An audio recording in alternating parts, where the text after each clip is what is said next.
Dragon! Dito na naman tayo sa Warner Bros. World Abu Dhabi! Yay! Ito na naman si Mama Dragon, picture-picture muna. So hindi talaga mawala yan. Pag kung saang lugar si Mama Dragon, kailangan may mga picture-pictures.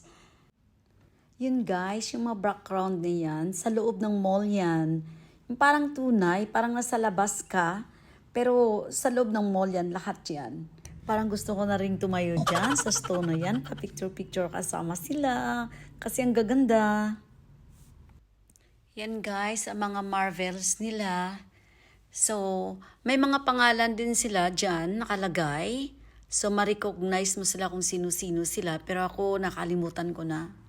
Alam mo na, makalimutin na. Ayan. At hindi lang yan guys, ang gaganda pa ng mga rides nila. So, hindi na kami sumakay sa mga rides kasi ang tataas, hindi kaya. Sobrang ganda ng mga rides nila kagaya din doon sa Ferrari. So, siguro naubusan na kami ng lakas doon sa Ferrari. So, pagdating dito sa Warner Bros., parang hindi na namin kaya yung mga rides. So, ang ginawa namin, nagvi-video na lang kami.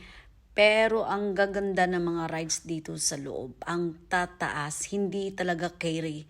So, siguro, makasakay ka lang kung yun talagang sadya mo na itong place lang. Ayan na guys.